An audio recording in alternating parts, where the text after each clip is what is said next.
Bonjour, mes amis. The Love is Blind. France's finale has finally landed, and if you thought this season couldn't get any messier, think again. From fiery arguments to couples ghosting the show completely, this finale had everything except stability. Honestly, watching it felt like waiting for a train wreck. You showed me your 6 exes scrolling through all their filtered pictures with their asses, their boobs, looking like whores. Even if my daughter wants this, I'll say no. And if I say no, it won't happen. Well, yeah, it's been 3 days, so make a decision already, Thomas. I've made my decision, but you want to keep going so you can wear a dress. You know it's coming, but you can't look away. And through all the chaos, one question kept hanging in the air. Are we even going to see a single marriage come out of this thing?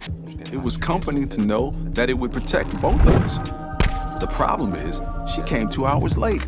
So I told her, I can't do this anymore. Or did Netflix just film a season of group therapy sessions disguised as romance? Right out of the gate, Tatiana decided she was over it. While the other women were shopping for wedding dresses and getting teary-eyed, she flat out refused to even try one on. Flashback. There's no need to stress. We can reschedule a session for tomorrow, or the next day, or next week, or whatever. But I'm already here, and the guy already set everything up, so it's, kind of embarrassing. End of flashback. Imagine being on a show that's literally about marrying a stranger and saying, "No thanks, I'm done before the cake is even baked." Her reasoning? Yannick was more stress than support, and she wanted a man who eased her life, not added another brick to her backpack. And if you thought maybe she'd soften later, nope. Their prenup signing turned into a disaster. Yannick was actually ready to sign, but Tatiana showed up 2 hours late, acting like nothing was wrong. 2 hours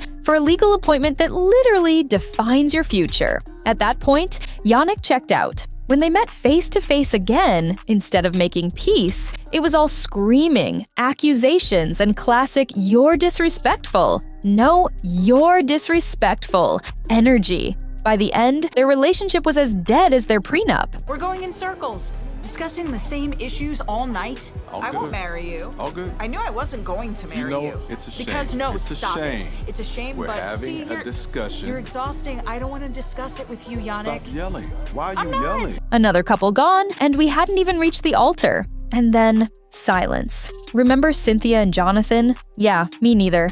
They basically evaporated from the show.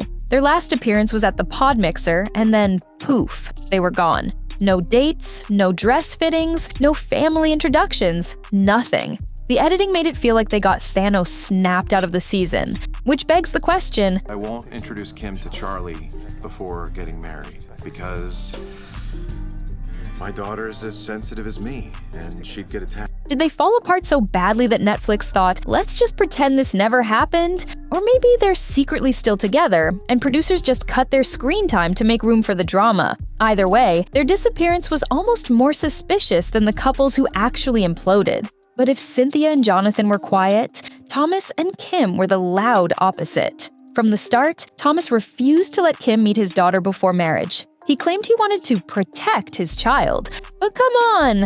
On a show about quick marriages, not letting your fiancé meet your kid is a giant red flag. By the finale, it only got stranger. Kim walked down the aisle with her dog by her side. But Thomas's daughter? Nowhere. Imagine saying, "Sorry, you can't meet my daughter, but don't worry, Fluffy the pug has full access." The symbolism couldn't have been clearer.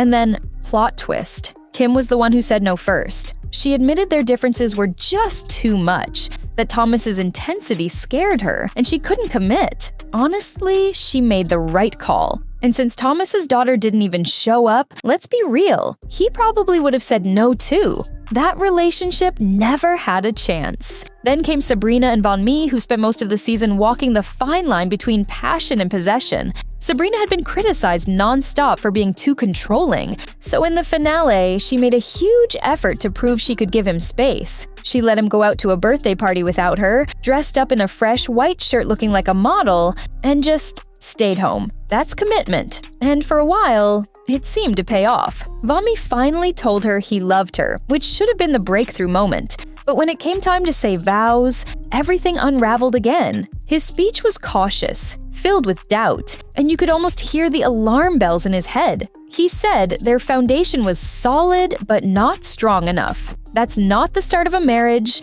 that's the start of a breakup text. And to top it off, He later confessed Sabrina's temper actually scared him. So even though their ending was framed as maybe later, we all know what that really means. They're done. At this point, viewers were begging for just one yes. Enter Chloe and Alex, possibly the most nerve-wracking couple of the season. Chloe told Alex she loved him, and instead of melting, Alex bolted. His excuse? He dreamed of moving to the mountains instead of staying in Paris. That's like telling someone, it's not you, it's geography. But here's where Chloe flipped the script. Instead of panicking or pushing back, she said she'd be willing to move. She'd find work anywhere. She just wanted a future with him. That level of support blew Alex away. By the time they reached the altar, the tension was unbearable. Chloe said yes without blinking, but Alex looked like he was about to faint. He hesitated, stuttered, and honestly, it seemed like he was about to walk. Then suddenly, yes. He said he had an epiphany, realizing he really was in love with her. After all the drama, all the hesitation, they became the first couple to officially tie the knot. Cue the collective sigh of relief from viewers everywhere. And finally, Julie and Charles. These two weren't immune to drama either.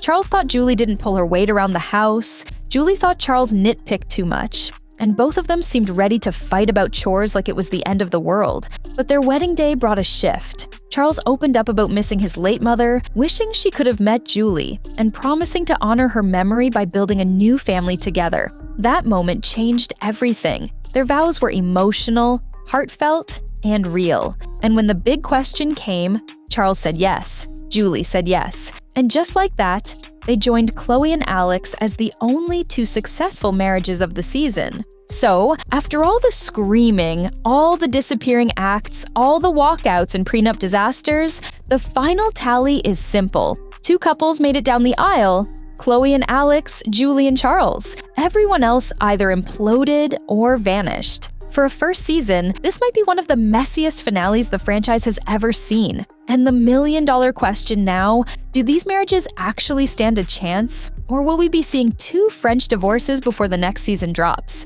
Thanks for watching, and if you survived this recap without throwing your popcorn at the screen, make sure to like, subscribe, and let me know in the comments. Do you think Chloe and Alex's epiphany love will last? Or are Julie and Charles our only real shot at a happily ever after? Because one thing's for sure, love may be blind, but this finale proved the drama never is.